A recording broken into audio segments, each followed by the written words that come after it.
Boa noite, irmãos. Boa noite, Eli. Nós do Presbitério estamos aqui para nos pronunciarmos a respeito do retorno das nossas atividades presenciais. Trazer para os irmãos os motivos e as motivações que nos levaram à tomada dessa decisão. O Presbitério da Igreja Evangélica Livre Esperança vem por meio deste informar a todos os seus membros o retorno às atividades presenciais a partir de domingo, dia 11/4 de 2021, bem como esclarecer os motivos que nos levaram a essa decisão. Em tempos tão polarizados e politizados, é importante que a Igreja tome decisões equilibradas e seja o mais isenta possível das polêmicas que a circundam. No entanto, torna-se impossível que a mesma não manifeste voz no cenário público sobre as situações que se apresentam com um posicionamento claro, a fim de manifestar a cosmovisão cristã no mundo, instruir o povo de Deus e esclarecer o papel da Igreja. É importante salientar que as decisões da Igreja sobre o seu proceder, bem como os seus valores e o conteúdo proclamatório, são tomados por uma construção teológica e não ideológica, guiadas pelos valores bíblicos e não ditadas por valores culturais ou regras legisladas pelo Estado. Sua ação nesse mundo tem por responsabilidade primária agradar a Deus em sua glória, pois Ele é a autoridade suprema sobre a qual todas as outras autoridades são procedentes e subsidiárias. Entendemos que, como parte integrante da sociedade regida por leis que regulamentam as relações para o desenvolvimento do bem-estar social, nós, como Igreja, estamos submissos a toda e qualquer legislação que responsavelmente elabore e estabeleça normas para o bem comum e para a manutenção do Estado democrático de direito.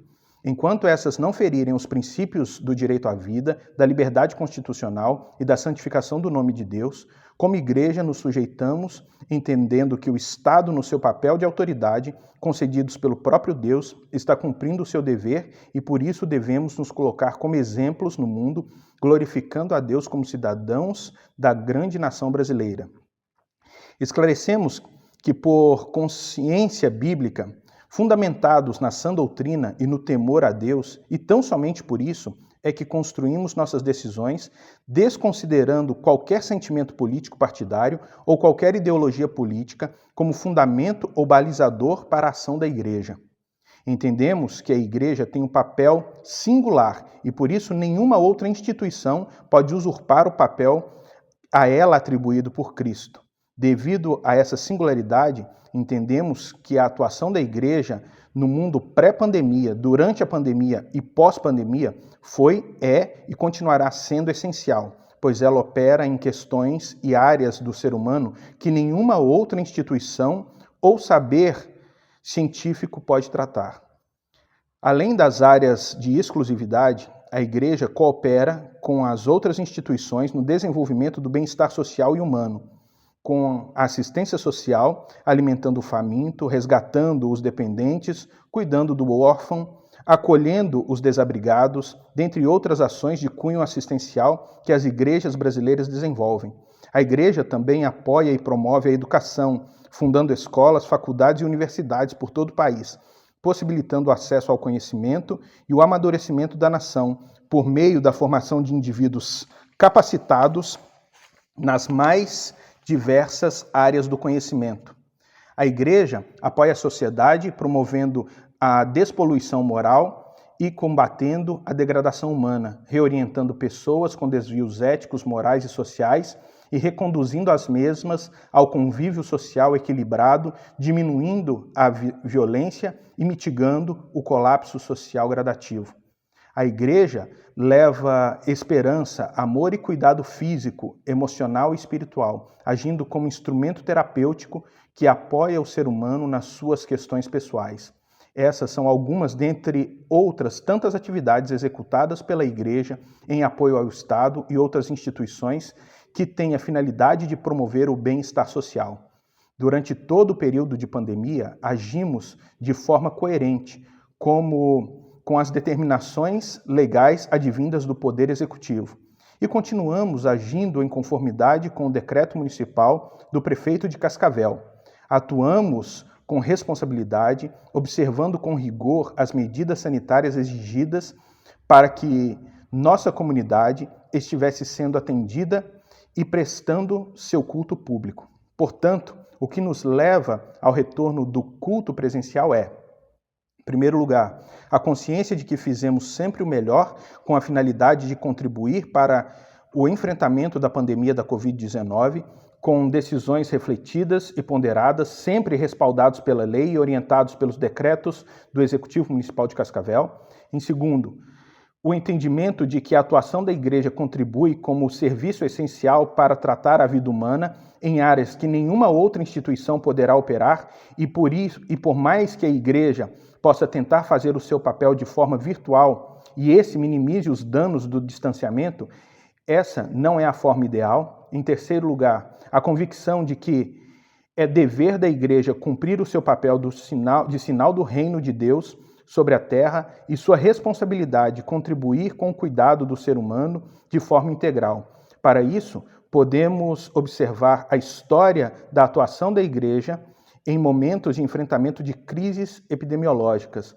A mesma nunca se eximiu do seu papel proclamatório, no anúncio da esperança em Cristo, do seu papel pastoral, no cuidado das pessoas e de seu papel social, em contribuir com a promoção do bem da sociedade ao seu redor.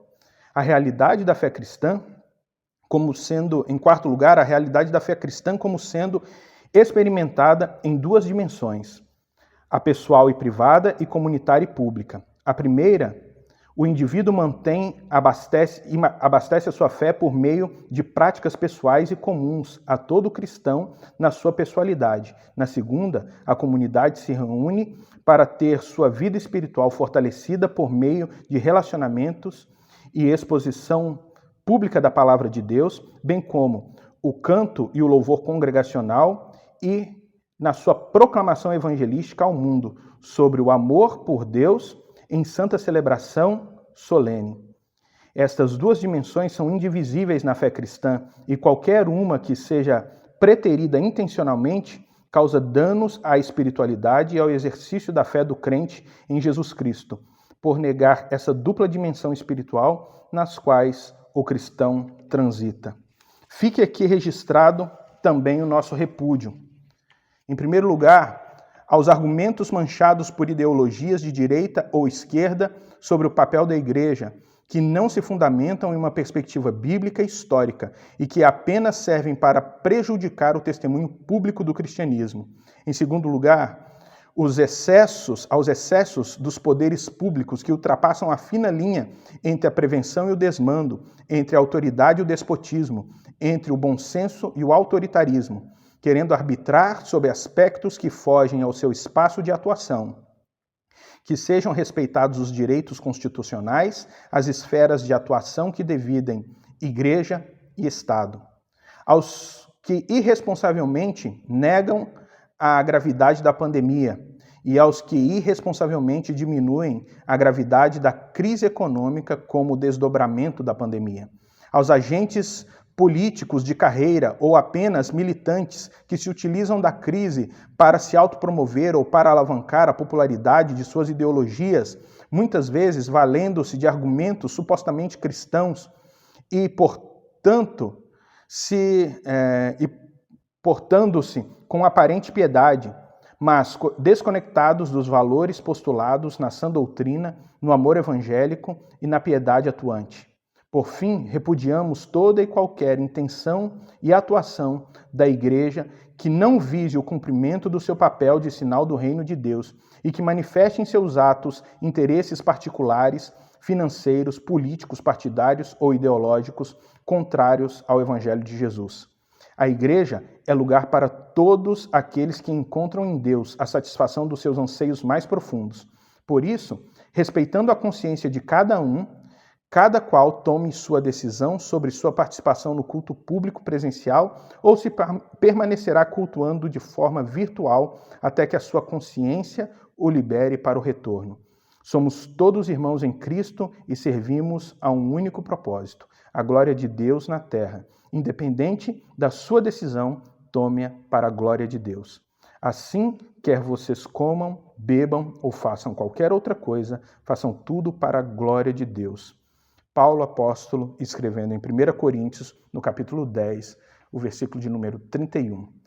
Meu irmão e minha irmã, nós retomaremos os nossos cultos baseados em tudo isso que foi exposto claramente para vocês.